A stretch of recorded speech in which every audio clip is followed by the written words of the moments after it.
Everyone who thirsts, come to the waters. Come and eat.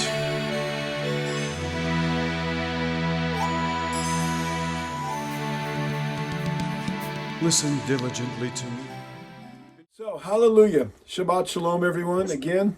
And we are going to talk about something that I haven't really covered in this way before. We are in that wonderful, first of all, this is Nathan Lawrence, Hoshana Rabbah, and we're speaking to our live Zoom audience on this Shabbat, but also this will be turned into a YouTube video to share with the larger congregation, the body of believers out there, those who are interested in what we have to say. So this week we are in Parashat Emor.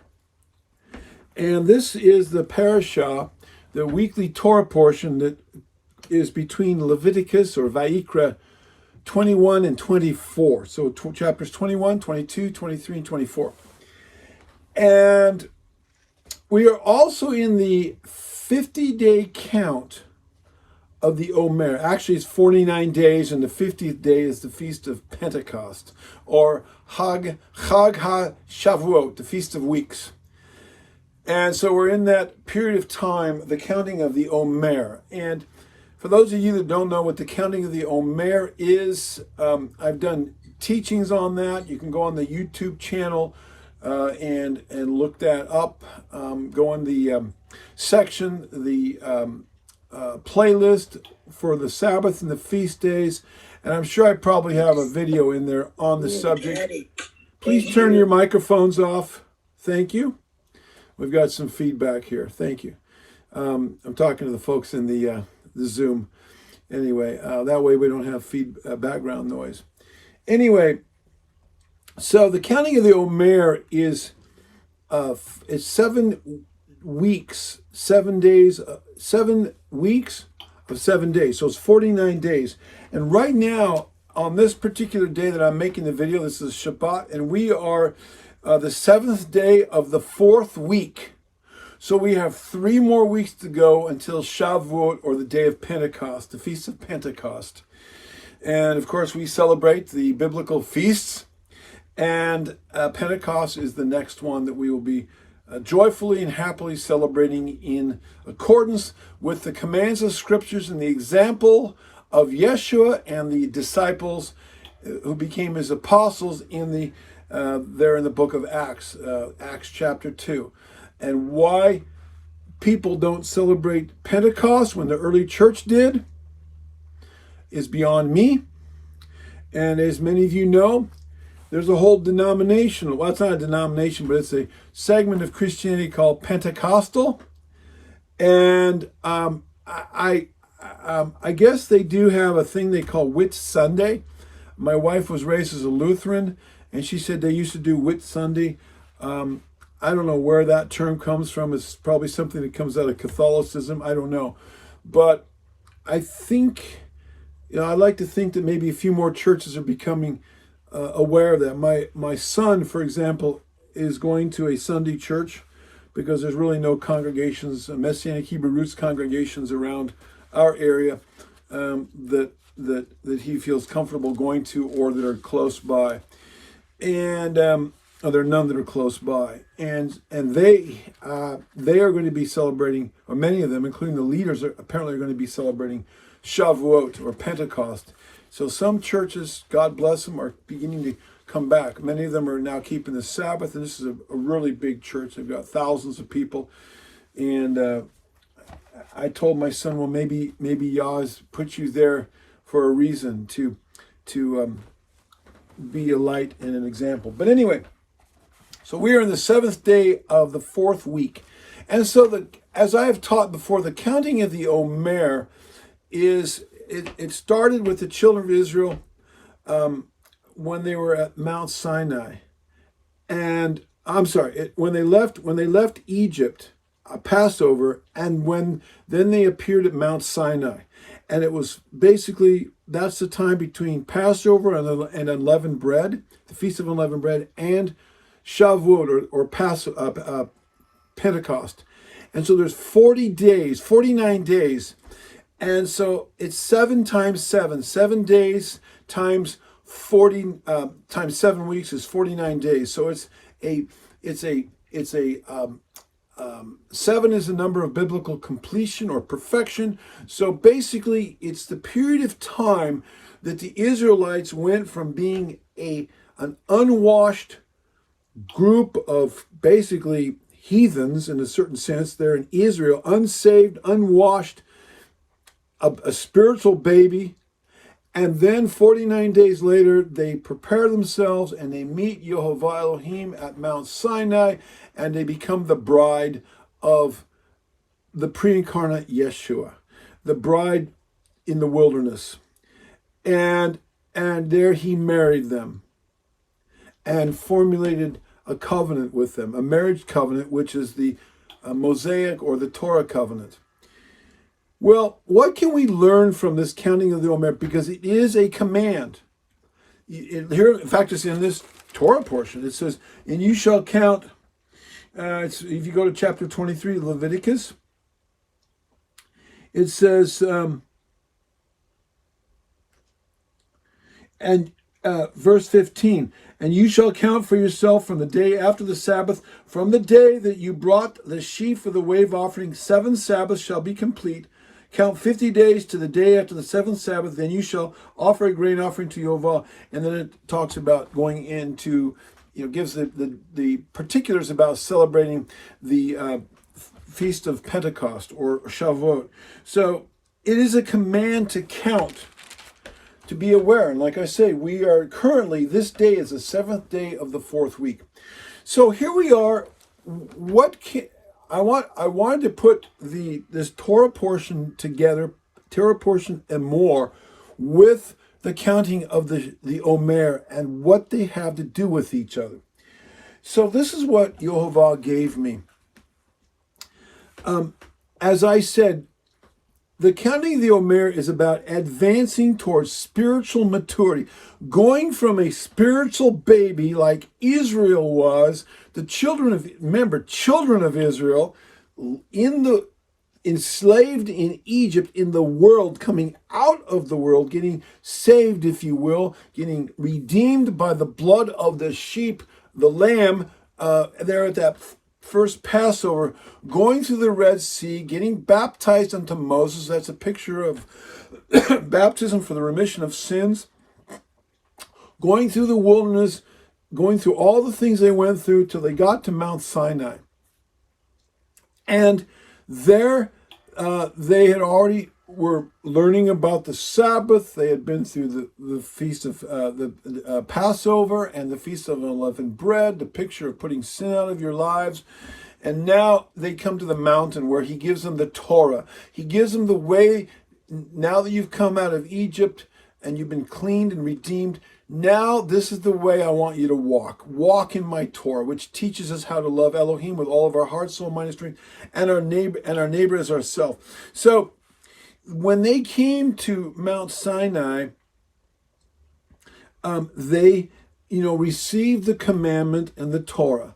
And they, of course, as you know, when Moses came down from Mount Sinai, he was up there for 40 days. So there, the day of Pentecost in Exodus 19 and 20, Yehovah Yeshua, the pre-incarnate Yeshua, thunders out from Mount Sinai, the commandments. And then Moses goes up to the mountain for 40 days and 40 nights and receives the commandments written by the finger of Elohim on stones that were prepared by Elohim. And he comes down from the mountain and they're worshiping the golden calf. They're involved in lewd and licentious rituals that they brought out of Egypt, and they're worshiping this golden calf. And you know the story. Moses throws the stones to the ground. They break because Israel had broken its marital covenant with Yehovah Elohim. And so he then had to go up to the mountain again. Remember, he Moses acted as an intermediary. He asked Yah to forgive the people. Yah manifested his 13 attributes of mercy and grace. He forgave the people. Then Moses goes back up to the mountain again to get the second set of, well, actually, he carved out a second set of stones, and then Yovel, I believe, wrote on the second set of stones, to 2 stone tablets, his commandments again. So this time, the second time, we too have been involved in, to one degree or another, in golden calf worship in the churches we came out of. I love my Christian brothers and sisters. They are the lost sheep of the house of Israel. And there's a lot of wonderful people there. And many of them are saved, and they're doing great things. But there's golden calf worship that goes on in the churches. I just got back 2 days ago from Rome, Italy. I'm still suffering jet lag. I was wide awake at 2 o'clock in the morning this morning because I flew in 2 days ago. Late Thursday night. It's now Shabbat.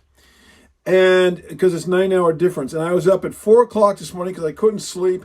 And I got up and came in, and Yah gave me this message that I'm giving you now.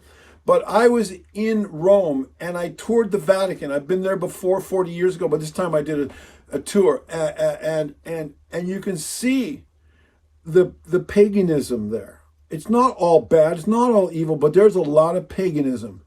From the obelisk in the middle of St. Peter's Basilica, which is a phallic symbol. They got that out of Egypt. It's it's like 4,000 years old. It's like, or it's at least 3,000. I forget, but the tour guide, it's like 1,000 or 1,500. I think about 1,500 BC. Right there, phallic symbol, right in the middle of St. Peter's Square. It's been there since Roman times.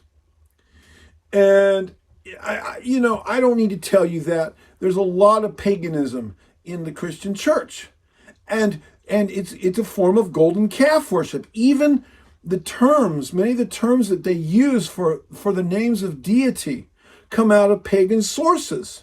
Instead of saying Yehovah or Adonai or Elohim, they say God and Lord and I don't know, holy. And all these things, holy, the name holy comes from Helios, the sun god.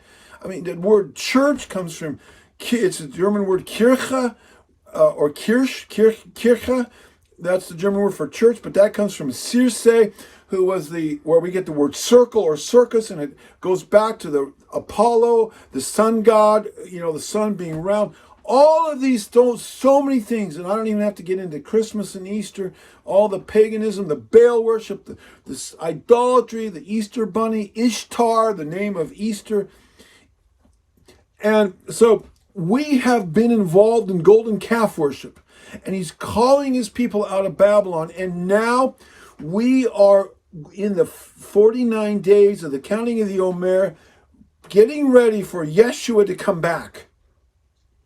Getting ready to be the bride that he wants to spend eternity with.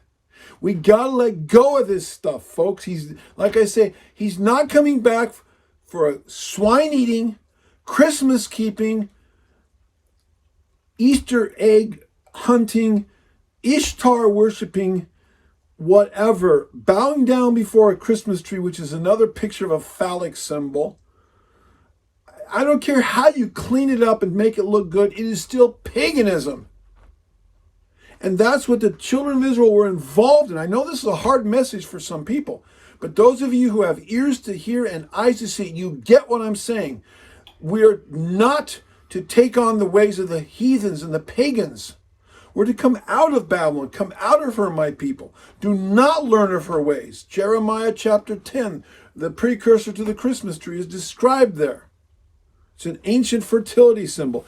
So here, the children of Israel were worshiping the golden calf.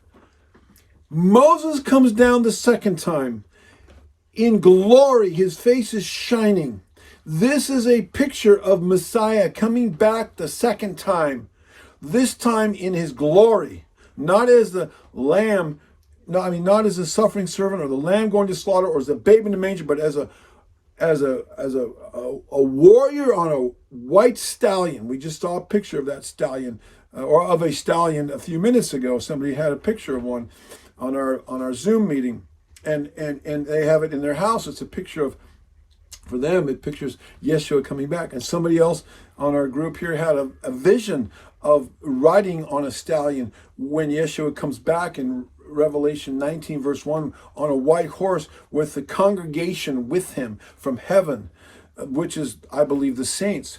Anyway, so he's coming back, and we are called to get ready to come out of Babylon, come out of all these pagan things, out of golden calf worship, and be ready for him. That's what the counting of the Omer ultimately represents, being that pure and holy bride. And we see it there in Exodus. In Exodus, between the day of Pentecost and then Yom Teruah, when he went up and got the second set of tablets and came back on Yom Teruah, I believe, and that's a picture of when Yeshua is going to come back. Moses is a picture of Yeshua. Okay, I've done whole teachings on that one alone, but I just want to set the stage here, what I want to talk about. We read in Hebrews 12:14. Well, let me just, before I do that, what is Yehovah's number one attribute? And I've asked this question many times. If you were to ask the average Christian, what's his number one attribute? If you could come up with one word, it's love. Because they read what it says in 1 John that God is love, or Elohim is love. And indeed, he is. But that's not his number one attribute. His number one attribute is, and I even hate to use this word because it like I said, it comes from holy comes from Helios, the sun god. I hate to use the name holy and apply it to Elohim. We have a language barrier, a language issue here. So I like to use the Hebrew word kadosh, and I like to then transform it as he is kadosh. Kadosh is a Hebrew word. It actually goes back to the verb. The root is a verb, kadash. It means to be pure. Elohim is kadosh. He is pure, undefiled, unspotted with sin. And that's what they're saying up there in heaven, 24 hours a day, 7 days a week. Well, there is no time in heaven, time or space. But it's kadosh, kadosh. They're not saying holy, holy, holy.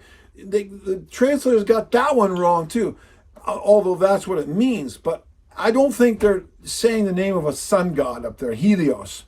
They're saying kadosh, kadosh, kadosh, because that is the holy tongue, or the kadosh tongue. The lashon kadosh, Hebrew is. So that may be what they're saying, or some purified version of that. But they're saying kadosh, kadosh, kadosh. That's his number one attribute. They're not saying love, love, love. No, he is love. Don't get me wrong. But they're saying kadosh. And we read in Hebrews 12:14 that no one will see Elohim unless they are kadosh. Without holiness, no one will see him. Like I said, Yeshua is not coming back for a swine-eating, pig-eating, which the Bible calls an abomination. I'm not judging anybody. I'm just giving what the Bible says about it. He's not coming back for a swine-eating, pork-eating people who don't even know what holiness is. They're not taught, or they don't have a full picture of it. He's not coming back for a Christmas-keeping bride that's bowing down before a phallic symbol. He's not coming back for people that are worshiping him on the venerable day of the sun and profaning him on the Shabbat. I guarantee you, there will have to be a lot of repentance going on. And he's not coming back for two brides, a Greco-Roman Gentile bride and a Jewish bride that does all the Torah while the other bride ignores a good part of the Torah. No, Yeshua is not a polygamist. He's coming back for one bride, one church. I have to use the word church because that's a pagan word too. assembly, one kahal, one congregation, one body, one ecclesia, one group of called out ones, the hagios, the set apart ones, the kadosh ones. It's one bride. And so when we are thinking about or discussing the counting of the Omer, that is the goal. That is the end result. It says here in 1 Peter, I'm looking at my notes I scribbled down at about 5 o'clock this morning. 1 Peter 1, verses 15 and 16. Let's read that really. It's a corollary to without holiness you will not see Elohim. So it says here,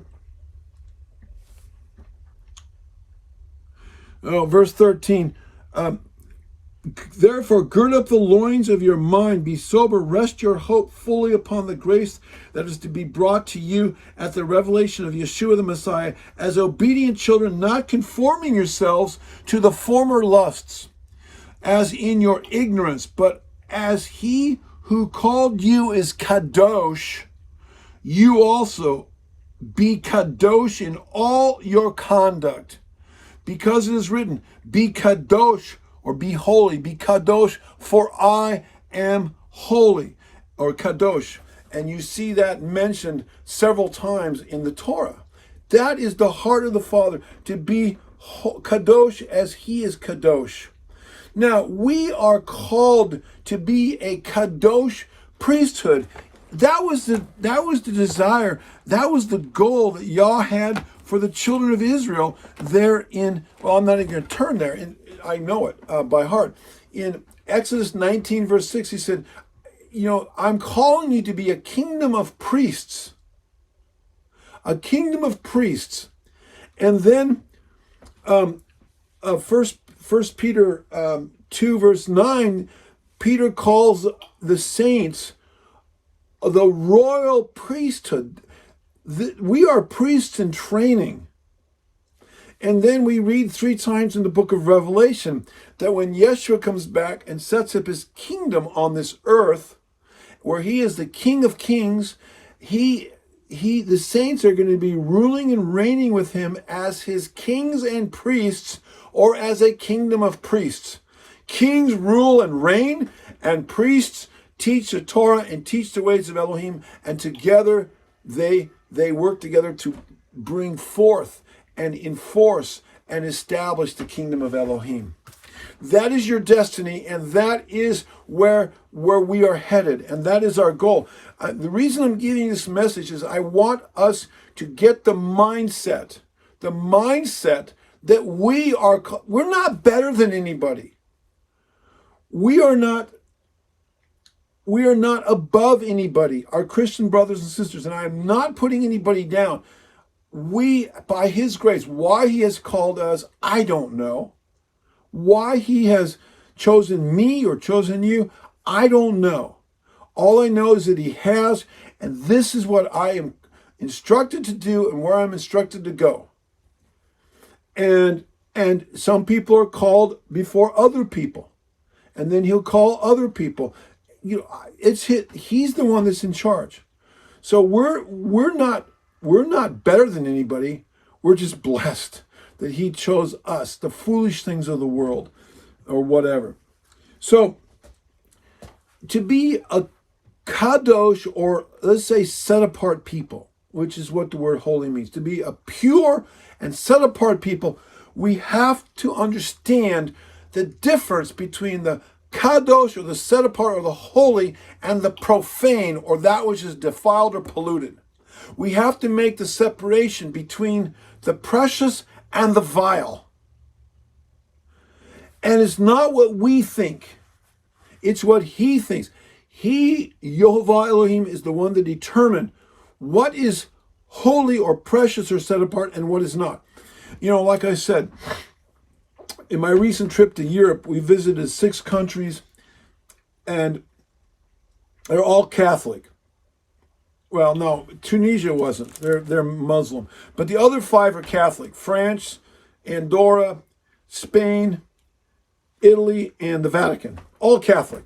And I'm not picking on the Catholics any more than anybody else, but that just happens to be where we were at.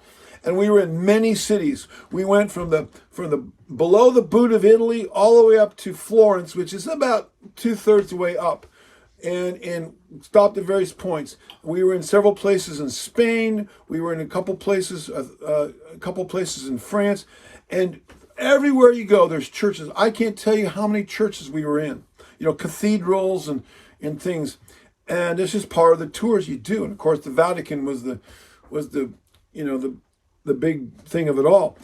And in there you see holy water, holy week, holy. Well, the Mormons have holy underwear. Okay, you got all these things that they determine and say are holy. I don't know if there's a lot of things that in Protestant churches and in the Catholic and in the Orthodox churches, they have things that they call holy because some priest waved his wand over it or his hand, or some pope or somebody somewhere said something, they call it holy. It's no more holy. The stuff that they call holy is no more holy than holy cow or holy guacamole. Let's be clear about that. Okay, or holy, or underwear with holes in it, or pants or anything else that's got holes in it. It's not. We cannot make things holy. Only Yah determines what is holy, because he is the only one who is holy or set apart and pure. We are impure. And people go, oh, if I could just get blessed with holy water or holy anointing or holy this or holy that, then I'm going to be whatever. No, that's not what this is about. This is not biblical. This is traditions of men. And then they ignore the things that the Bible calls set apart or kadosh, his Sabbath, the feast days, the diet. Some things are holy to eat and some things are an abomination to eat. Days, offerings, ourselves, our lifestyles, all of these things we are called to be holy. But we've got to know what he defines as holy. And I'm not going to go through all that right now. That could be a whole teaching on its own. But we are to know. And how do we know that?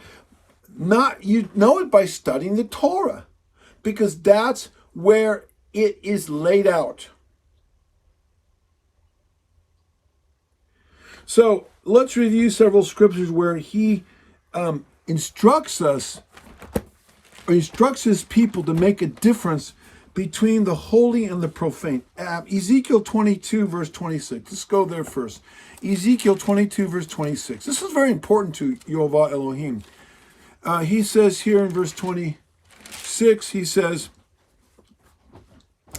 well, he's talking about his Sabbaths, and he's talking about how the wicked leaders of Israel, her prophets and her priests, have violated my Torah, verse 26. Well, let's go up to verse 25. The conspiracy of her prophets. This is not a conspiracy theory, folks. This has actually happened.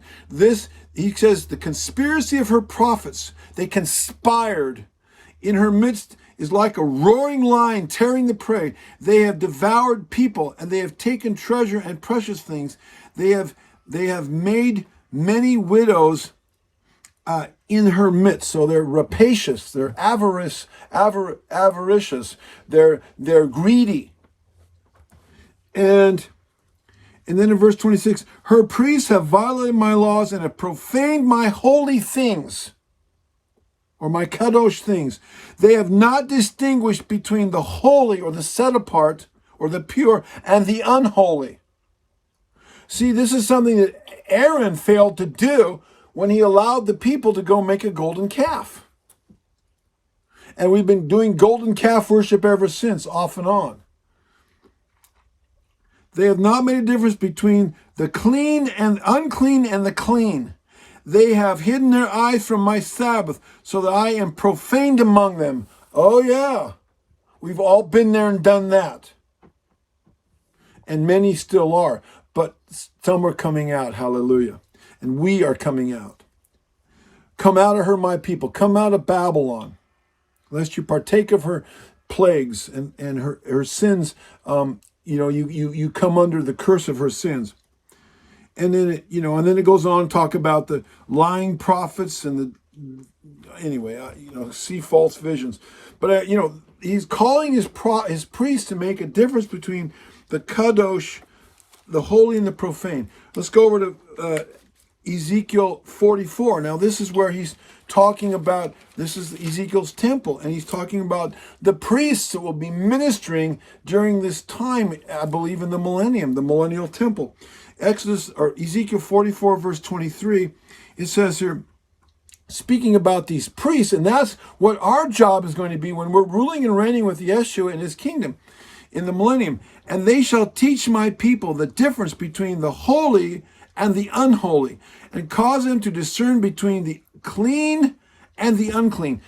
By learning these things now, we are preparing for our future role as priests in his kingdom. You are getting a head start. You are learning these things now. The Pope doesn't have a clue, especially the current Pope. He doesn't have a clue about which is holy and which is unholy. I guarantee you, he is lofty in position, and I saw the throne that he sits on, and all the splendor and the regalia that he, there in the Vatican. And you've all seen it. You can watch it, and where he sits over the top of supposedly Peter's grave, and it's not Peter's grave, but what they think is there in the St. Peter's Basilica. He doesn't even know what the Torah is. He doesn't have a clue. Do you think he's going to be qualified if he's even saved? Do you think he's going to be qualified to rule and reign with Yeshua in the kingdom when he doesn't have a clue about what the biblical definition of holiness is? Okay, I'm kind of spitting a little fire here, but folks, he's going to use the foolish things of the world to confound the wise. He's going to use people like us, hopefully, if we qualify and we overcome to the end, who have set our hearts to learning these things. Your day has not come yet, nor has mine. Your destiny and your ministry hasn't even seen the light of day yet. It's coming. As a king and a priest in Yeshua's kingdom, you are preparing for that time, and you've got to know the difference between the holy and the profane, and that's what we're learning about, and that's what the counting of the Omer is all about. We could go Leviticus 10 verse 10, Leviticus 11:47, Leviticus 20 verse 25, Jeremiah 15:19. A number of scriptures talk about making a difference between the holy and the profane. If we go back, the first place where this is mentioned is there after Nadab and Abihu, there in the tabernacle of Moses, offered up strange fire. We won't get into that, but they most likely were drunk. They were intoxicated, because immediately after that, Yah gives the instructions about not drinking alcohol before you go and minister. I just want you to know, this is a rule I live by. I never drink alcohol before, even a drop, before I'm about to minister. I never do. I don't want to get zapped. I don't touch it. I don't want to be under the influence, even remotely, like Nadab and Abihu. But if we go here and read in, let's see, where is it? It's in, Leviticus 10, verse 10. Looking at my notes here. And it says here, after Nadab and Abihu got hit with lightning, then, verse 8 of Leviticus 9, and then Yehovah spoke to Aharon, saying, do not drink wine or intoxicating drink, you nor your sons with you, when you go into the tabernacle of meeting, lest you die.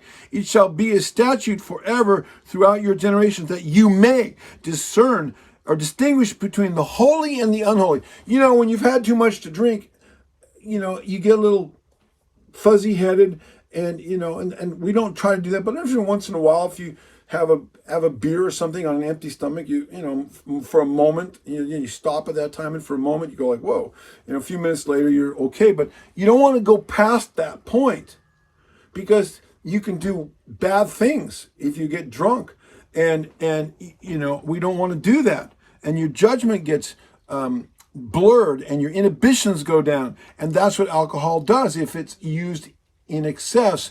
And the Yah is against drunkards and drunkenness. Drunkards will not inherit the kingdom of heaven. That's not to say alcohol is bad. It's not. You just don't abuse it like anything. So he says the priests are to distinguish between the holy and the unholy, and between the clean and the unclean. So let's go here. Leviticus, this Parashah and more. Okay, so in Leviticus is the book of, you know, it's named after the Levites, at least the Greek name.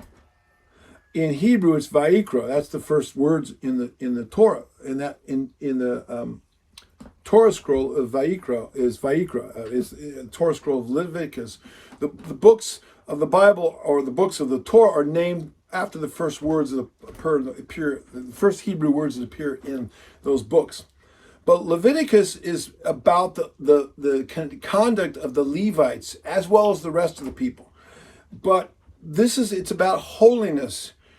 My understanding is that when Jews are preparing their children for the bar mitzvah, the first book they begin to read and study is Leviticus. This is the most important book because this tells us how to live a holy life. In fact, I did a word search, and Leviticus, in the book of Leviticus,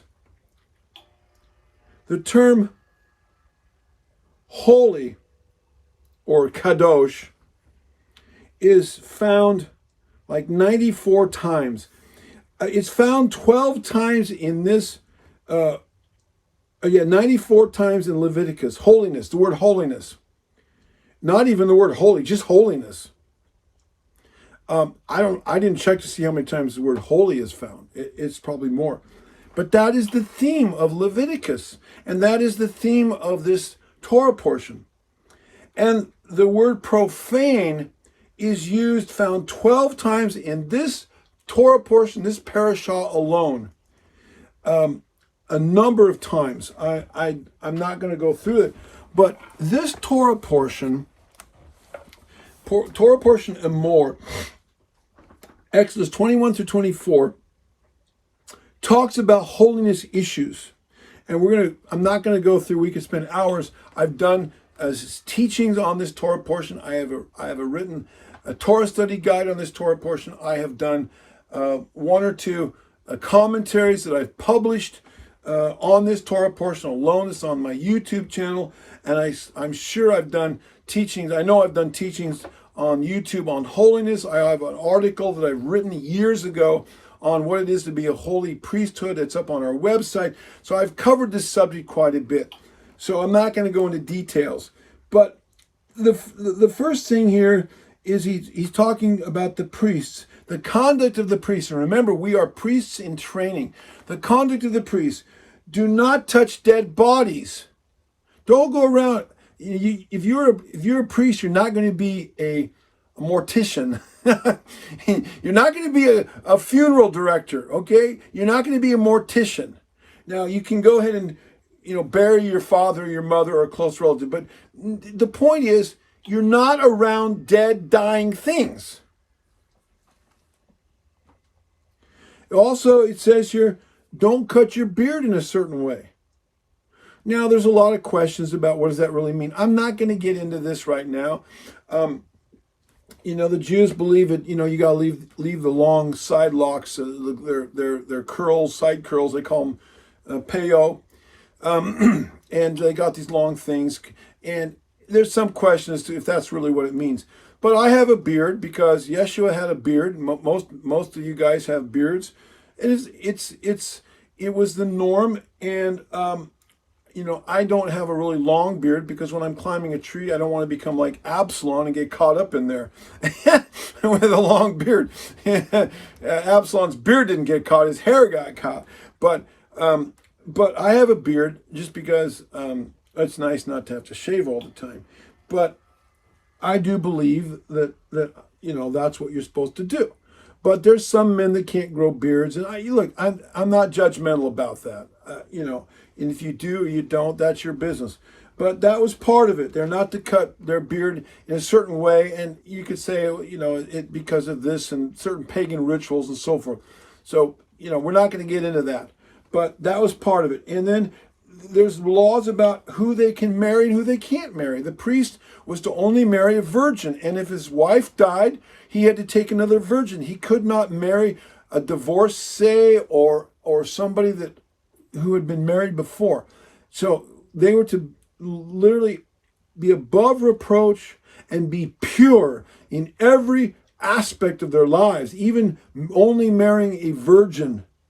And there's other rules. They were to have no physical defects when they were ministering. Again, they were to take care of their bodies and treat their bodies like the temple. Some people are born with defects and they can't help it, or disabilities, they can't help it. But in this situation, they could not be ministering there in the tabernacle, because this is a picture of Yeshua, who is without, our great high priest, who is without any defect. So the types and the shadows had to be perfect. This is all part of the holiness. And we now know that holiness is not an exterior quality. You can be disabled, you can be crippled, you can be blind in one eye and deaf, and you can still serve and minister because it's an inside thing. But these were object lessons for us to see, and for the children of Israel to see how important purity and perfection was in the eyes of Elohim. And that's what the counting of the Omer is. Yeshua said in Matthew 5:48, become perfect, for as your Father in heaven is perfect. Or, according to the Greek aorist tense, be becoming perfect. None of us have perfect bodies. One day we will. But we are working on the inner man right now. That's what's important. And the inner character, the soul, the mind, the will, and emotions, that's what needs to be conformed to the mind of Yeshua. And that's where our battleground is, and that's where we are being forged and transformed. So no physical defects. And then in chapter 22, we get into ritual and cleanliness. And again, he says here, verse 1, then Yehovah spoke to Moshe, saying, speak to Aaron and his sons that they may separate themselves from the holy things of the children of Israel, and that they do not profane my holy name. So, we can profane his holy name by not using it. Did you know that? If you go back and you read what the Hebrew really says about it, would be the third commandment about not taking his name in vain. It's not talking about don't use it. It's actually, and that's exactly what the Jews and even the Christians have twisted it to mean. Oh, it's so holy we can't use it. It's called the ineffable name doctrine. That's a satanic conspiracy to hide the name.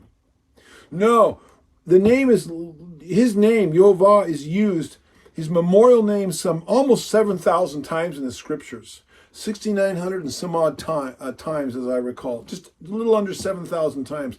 And it was something that was used in greetings, respectfully and honorably, and used in vows, and it was used in worship and praise. It was not to be forgotten, and instead we've taken on the name of Baal.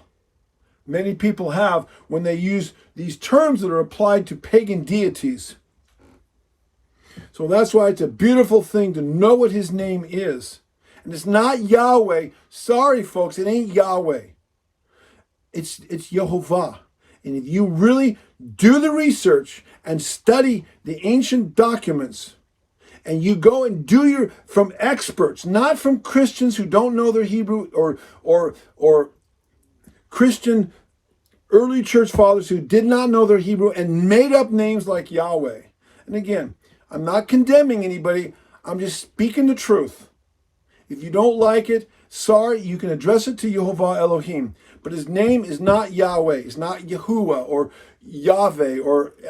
I used to say those things before I knew better. And it's not a sin, okay? But I'm just saying, we are truth seekers. And when you learn the truth, you want to go forward. And I will do a little teaching here shortly, maybe y'all willing, on the name.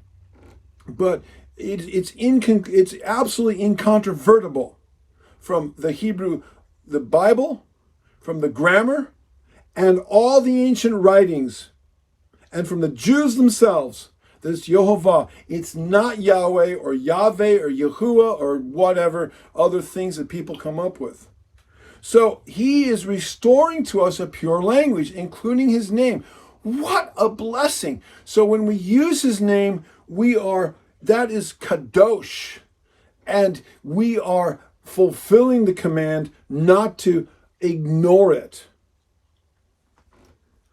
So he says, do not profane my holy name.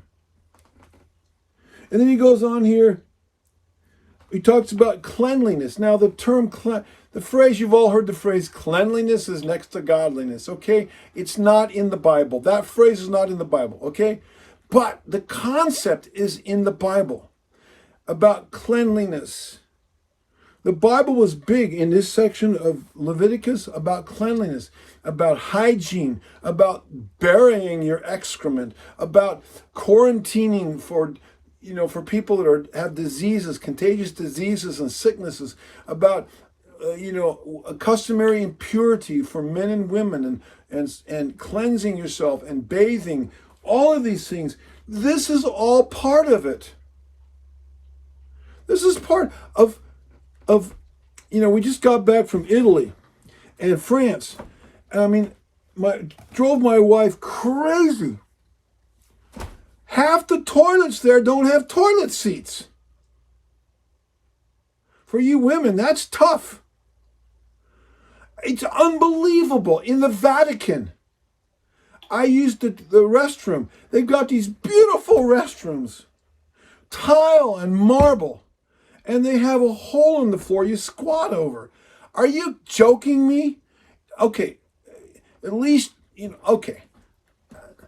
That you'd think that they could up their game a little bit. They got marble and gold and statues and Michelangelo and Leonardo da Vinci and Raphael and all these guys, and they got a hole in the floor to squat over.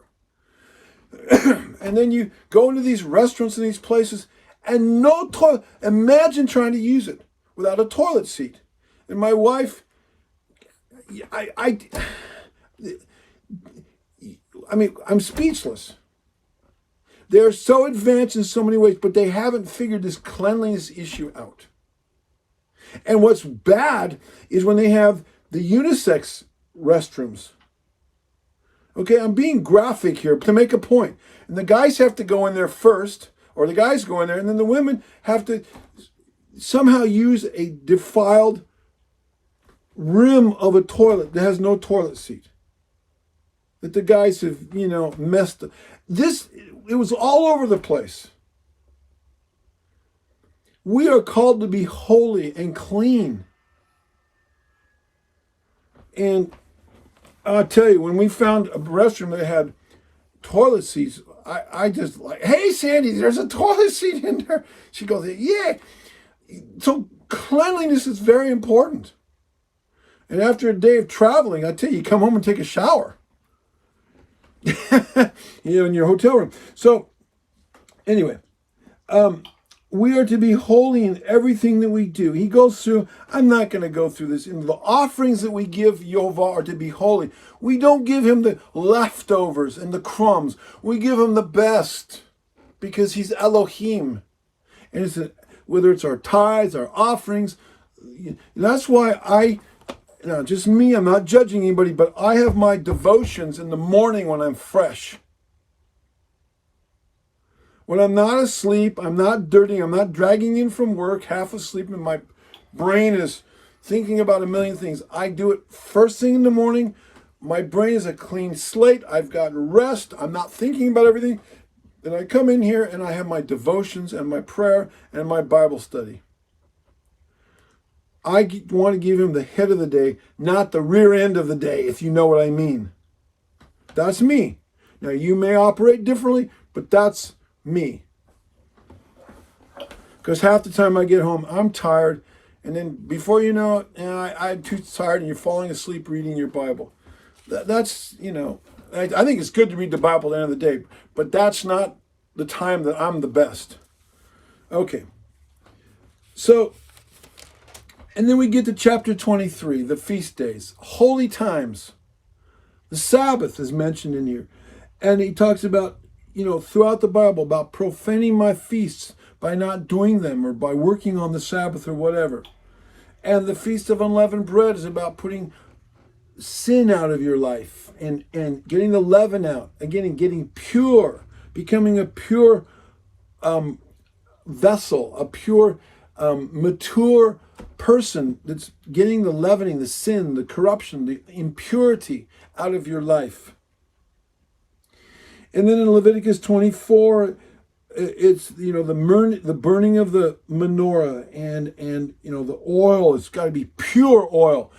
It's the very, very best oil. One thing when you go to Italy, they take their olive oil very seriously.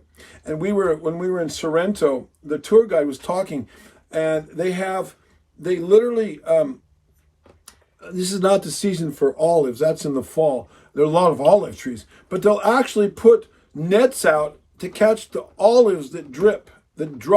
Get the very first or the ripest olives. I'm not sure if it's the first ones, but the olives that are the pure, so they don't hit the ground and bruise. And that's where your extra virgin oil comes from. It's just the dripping of the really ripe oil that comes out of the oil without them even having to press it or put heat to it. I'm not sure exactly how that works, but it's the very best.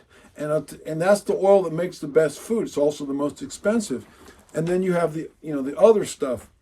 And so this is what went into the menorah.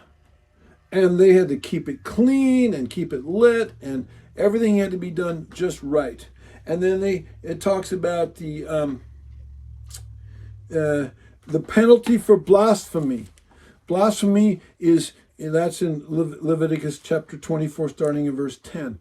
All of these things, pure words, not letting unholy words come out of our mouth. This is about lifestyle.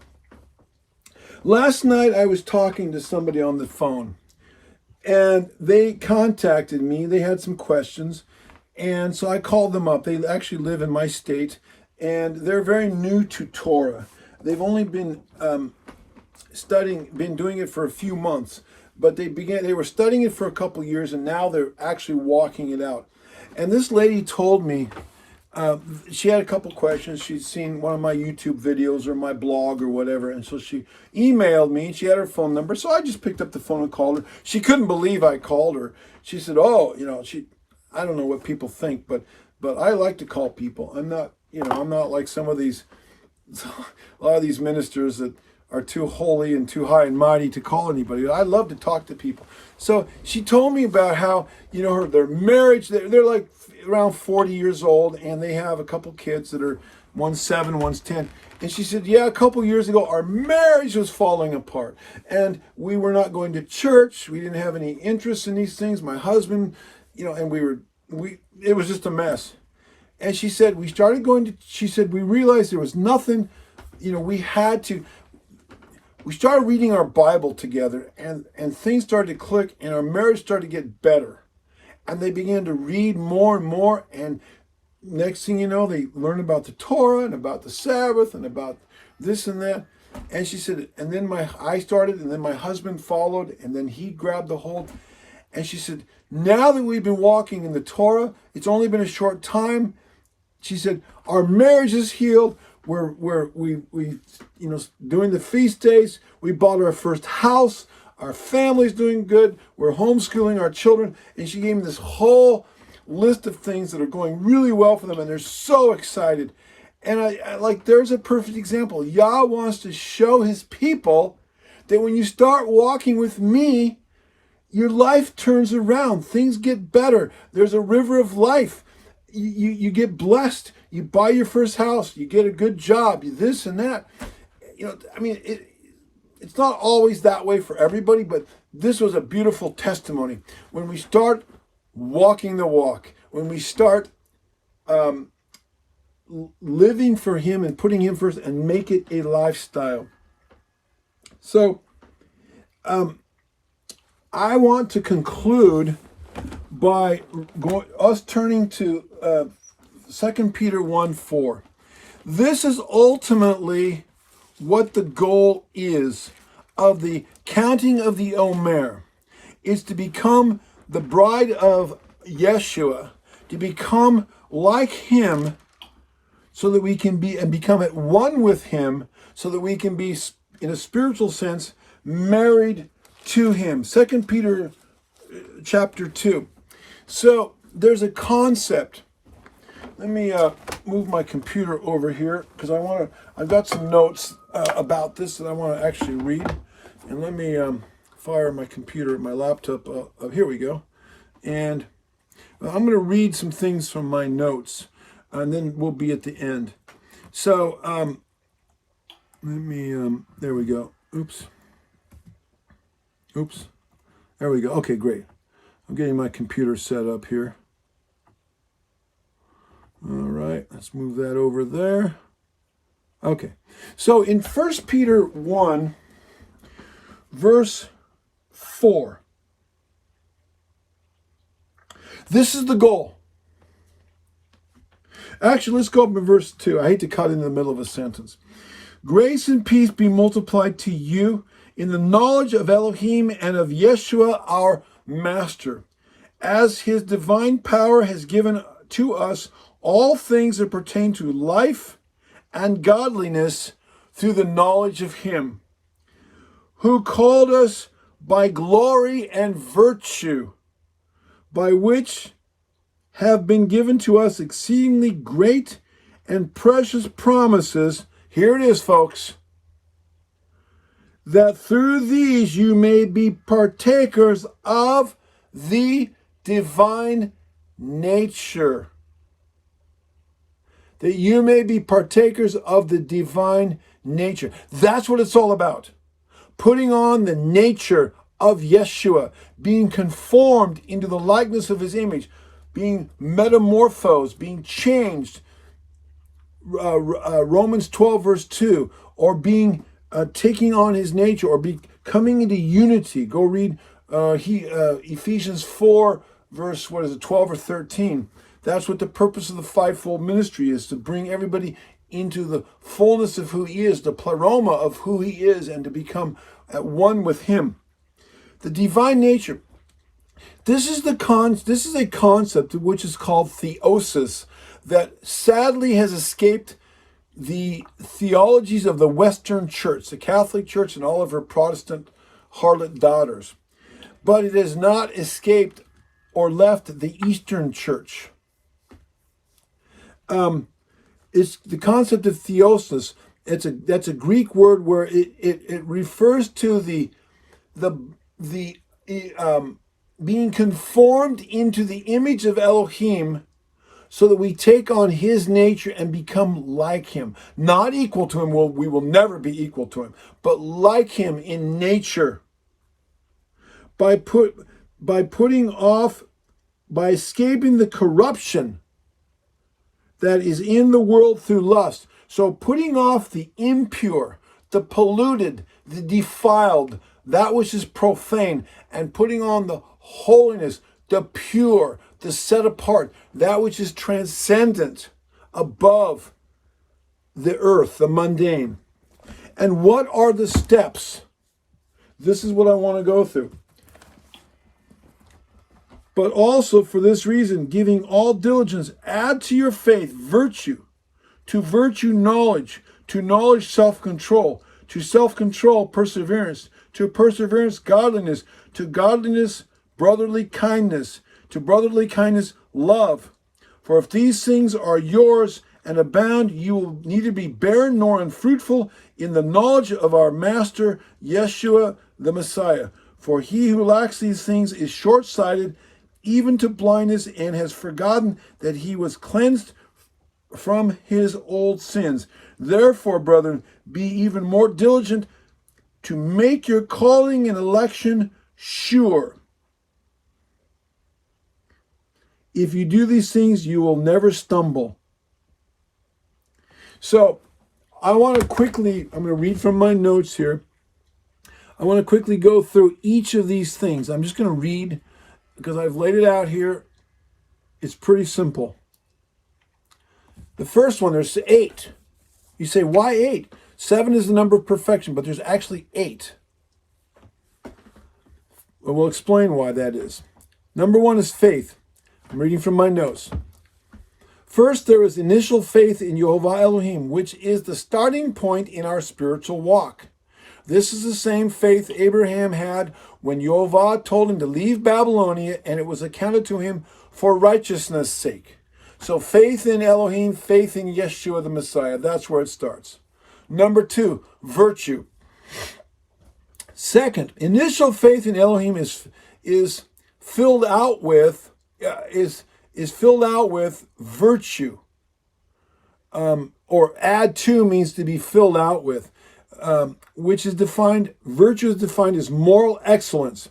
This can be no less than one's learning to conform one's life to the high standards of YHVH's Torah, which is a reflection of the holy heart, mind, and will of Elohim. Moreover, the Torah instructs us how to walk in relationship with Him by becoming like Him. That's the theosis, taking on His nature. The first 4 of the 10 Commandments lay the foundation for this, and the last 6 of the 10 Commandments lay the foundation for our having a right or holy or set-apart relationship or a pure relationship with our fellow man. Virtue is the opposite of sin, and the Torah shows us what sin and moral excellence are by showing us what to do. That is the path of blessing and life, and what not to do, which is the path of curses and death. Number 3, knowledge. Third, as one begins to walk out Torah obedience, one gains a deeper and more perfect understanding of the heart, will, and mind of Elohim as expressed in the Creator's instruction manual for living, the Torah, which is truth, capital T truth, and is the path that leads to a blessed physical life, and more importantly, to eternal life in the kingdom of Elohim. There is the tree of the knowledge of good and evil. In our fallen world, we learn about both good and evil knowledge. Evil knowledge involves the knowledge of sin, which leads to death. In our spiritual walk, we must embrace good knowledge, which is basically the tree of life, embrace good knowledge, pattern of our lives, and hang on. I just found a typo. And resist, while at the same time learning to resist the alluring downward pull of the evil knowledge or sin. Number 4, self-control. As one gains a fuller understanding of the difference between good and evil, right and wrong, as defined by YHVH's instructions in righteousness, the Torah, as one fortifies oneself morally by consistently choosing to do the right thing, one gains self-control. One learns to control or master one's fleshly passions and desires, including selfishness, pride, greed, anger, lust, and all the other works of the flesh, as mentioned in Galatians 5:19 through 21. And then after self-control, we have perseverance or patience. Fifth, as one becomes proficient and consistent in self-control, one begins to learn patience or perseverance, which is steadfastness, constancy, and endurance. At this stage in one's spiritual development, which is one becomes less likely to be buffeted around or thrown off balance by one's own carnal impulses or by those of other people that are directed at us. After that, we come to godliness. Godliness is the sixth step or level in coming into full maturity. Sixth, as our life more consistently begins to reflect the heart and mind and will of YHVH Elohim as exemplified in his Torah and the rest of his word, or the whole Bible, the scriptures, and as walked out by Yeshua, the living Torah word of Elohim, then our words, thoughts, and actions will begin to reflect the very character and nature of our Father in heaven, which is godliness or godlikeness. To those around us, even as the moon reflects the light of the sun into the darkness of this world, or the dark night of this world. So we are called to be like the moon that reflects the light of the sun into the darkness of the world. And we know in the Bible that Yeshua's face shines like the sun, and he's called the Son of Righteousness in Malachi chapter 4, S-U-N. So anyway, there's a symbolism there.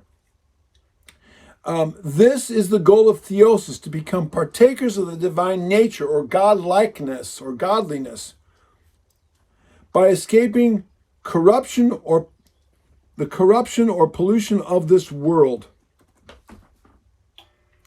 so that we will be the people that YHVH will want to live with forever. After that, we have seventh is brotherly kindness. Obedience to the Torah naturally results in our being kinder and gentler to those around us, since the Torah demands that we treat others how we want to be treated and tells us how to love our neighbor as ourself. After one has completed these 7 steps, one becomes perfect or complete in biblical love, which is the 8th step. Love, the 8th step. The 8th step to spiritual maturity is love for Elohim and for our fellow man, which is the summation of all the fruit of the Spirit of Galatians 5:22-24, and is the highest level of spiritual attainment. 1 Corinthians 13, 1-13, the love chapter, and is the summation of the entire Torah. Mark 12:28-30, and Romans 13, 8-10. The previous 8 steps are the components of a complete or perfect biblical love. Biblical love isn't some nebulous or ethereal concept based on some heady concept, lofty emotions, or vague feelings. Rather, love is a concrete idea that is rooted in one's actions toward one's brother as delineated in the previous 7 steps. This type of love is unconditional and is an unselfish love for others, even when there is no personal benefit to be gained, as Paul succinctly and concretely teaches in 1 Corinthians 13, the love chapter. This is the love of Elohim, the love that he has for men and the love that he wants us to develop so that we will be like him, so that he can live with us forever in his eternal kingdom. After we have matured through these 8 steps, we become a spiritually and morally complete or perfect and are prepared to spend eternity with YHVH Elohim in the New Jerusalem of heaven on earth. Love is the 8th step. 8 is a number signifying new beginnings and infinity in the Bible. Therefore, love is the character trait that launches us into a new beginning of immortal life in Elohim's eternal kingdom of heaven on earth of the New Jerusalem. And that's what the counting of the Omer ultimately is pointing toward. And that concludes my discussion on this subject. I hope it was a blessing to someone. Hallelujah and amen.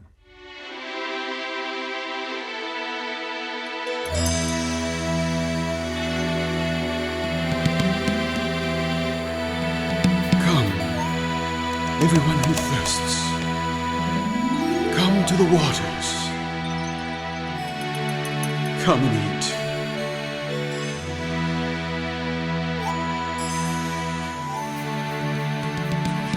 Listen diligently to me, and eat what is good.